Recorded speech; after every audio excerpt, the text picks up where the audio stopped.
Hi everybody, this is C. Puneet Goyal, an indirect tax professional in India. Today I am giving presentation on goods and service tax. Here we are discussing introduction and its overview. So we will start with background of goods and service tax. Goods and service tax was first implemented through modified value added tax, where it was initially implemented in 1986 on some selected items, and thereafter it was implemented on all the items through central value added tax. Thereafter it was integrated with service tax. Now with the success of Senvet credit on goods and service tax, now it was government further discussed and decided that to implement in on VAT also. For that, government in our budget in 2007 decided to form a new act, that is Goods and Service Tax Act, and make a committee that is known as Empowered Committee to discuss the issues which are need to be discussed and implemented while GST would be implemented in the country. This committee was formed in 2007 and thereafter it has done detailed study and brought to the final draft paper in 2010. This was done with the consultation of Empowered Committee of State Finance Minister. Earlier it was brought by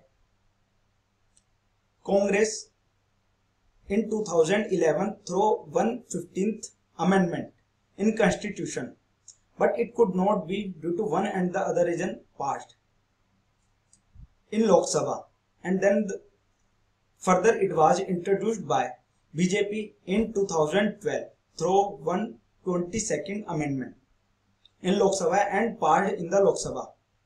Now it has been given to Select Committee to examine the Constitution Amendment 2012, and it submitted its report to Rajya Sabha on July 22nd, 2015. The bill was passed in Lok Sabha on May 5th, 2015 and referred to the Select Committee of Rajya Sabha for examination. Once it will get approval from Rajya Sabha, then it will be given to the President for its final approval and would be implemented. Now we will talk about the introduction of GST. What is GST? GST is a comprehensive tax on supply of goods and services or both. It eliminates the cascade effect of taxes as it is taxed at every point of business and the input credit is available in the value chain.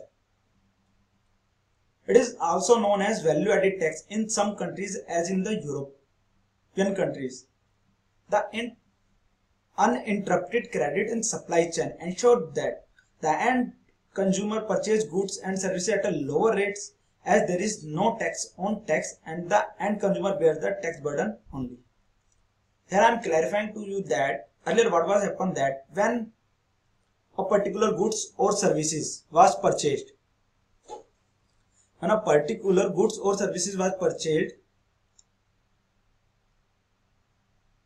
what happened is that once tax has been paid, credit is not allowed to the seller, and the second seller when sell it to the final user, then he further charge the tax and it increases the burden on the end consumer.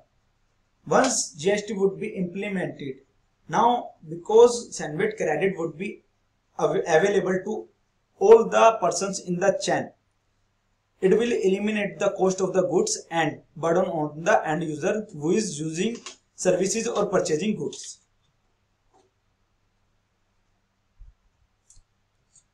Now, what would be the effect of GST? In India, taxes will be levied by central government, state government. Due to this, India has adopted dual GST. In dual GST, we are having only 4 taxes under GST. One would be central goods and service tax. Second one would be state goods and service tax. Third one, interstate goods and service tax. And fourth one would be additional tax. In central goods and service tax, central government will have the powers to make all the laws related with the goods and service tax which are covered in their power. And state related goods and service tax, state government would be given powers as to goods and services related to them. Interstate goods and service tax cover those goods and services which are involve interstate transactions, like import of goods or export of goods from one state to other states, consumption of services from one state to other states, and these are further would be governed by the central government. Additional tax is being planned to implement just to cover the cost of implementation of GST, because when GST would be implemented, infrastructure is required, team is required, and lots of expenses which are government expected to incur. And one more thing which they are going to cover from this is the losses which may be incurred by the state government due to implementation of GST, and it would also be covered through additional tax. Now the government is going to face following challenges in implementation of GST. Support of left. Unless and until government will get the support from left, it would not be able to pass the bill in Rajya Sabha, and unless it would be passed in Rajya Sabha, it cannot be implemented. So the strong need is support from the left to implement the same. Thereafter, training of team. All the teams which will implement and would be part of GST need a comprehensive training on GST, what is GST, how it would be implemented, how it can be brought to the notice of the stakeholders of GST. Lots of things are there which need to be done in this regard. Thereafter, one of the important issues is that contract renegotiations. When GST would be implemented, already some contracts are going on, and how these contracts would be treated and how GST would be implemented in those contracts which are already in use and will continue for some period of time. So some thing need to be done by the government in this regard also. A strong and foolproof IT system is also required to implement the GST.